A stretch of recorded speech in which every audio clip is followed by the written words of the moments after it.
देखिए मंदिर का कोई निश्चित समय नहीं है, कब से है, ये हजारों बरस है या कईयों हजार बरस है, इसका कोई निश्चित आयु नहीं है इस मंदिर। और रही बात इनसे बहुत से लगाव है, लोग कहते हैं महाराज अंजन का भी यहाँ राज था।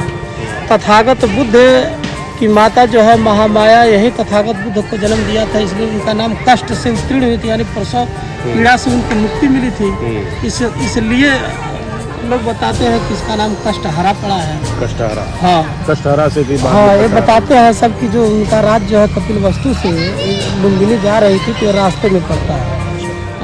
और इसके अगर देखेंगे तो इसके समानांतर में लेहड़ा मंदिर पड़ता है, जिसे आदिकाल में हम अद्री वन के नाम से जानते हैं।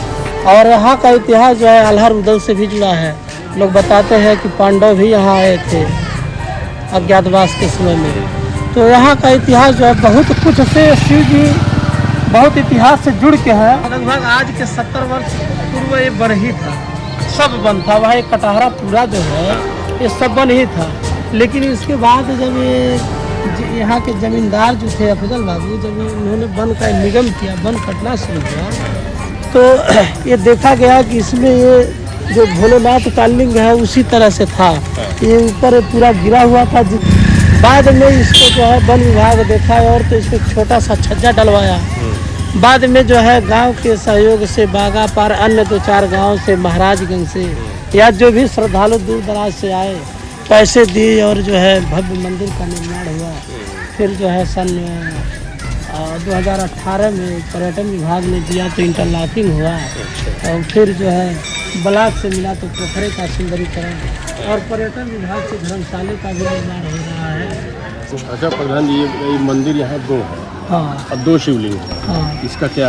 अब देखिए इसका कहने का अर्थ है आदिकाल में जो बताते हैं महाराज अंजन का राज जो था, एक कुलवंशीय राजा थे। तो बताते हैं लोग कि यहाँ से 2-3 किलोमीटर दूर आनंद नगर एक गाँव है, वहाँ से यहाँ तक के अंदर लोग बताते हैं कि सिंह या कूट मिलता है। वहाँ भी जब खुदाई उदाई होता है तो वहाँ भी कुछ अवशेष मिलता है। तो ये बताते हैं कि पहले राजा और रानी ये दोनों लोग अपना लावा लश्कर के साथ आते थे।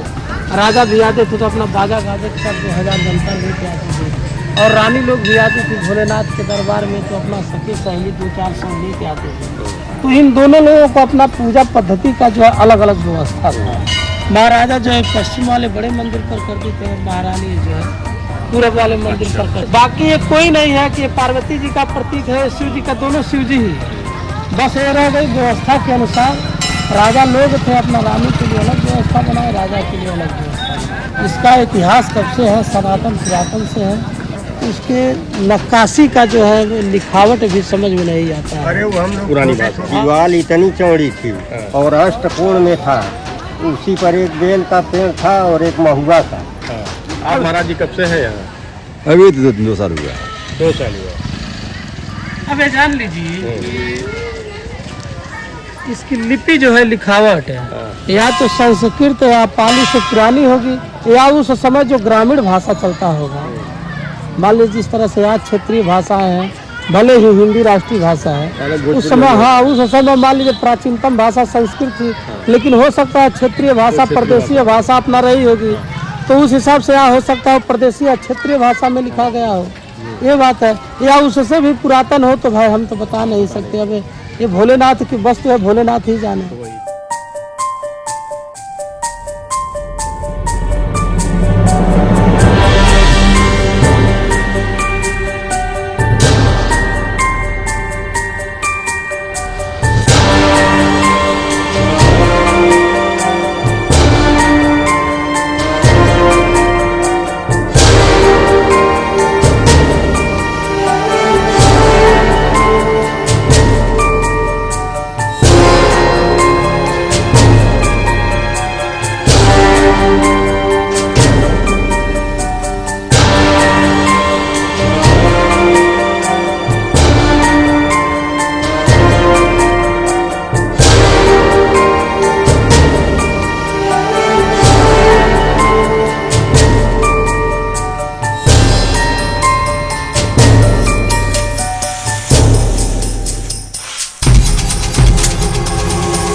वाह भाई साहब वाह।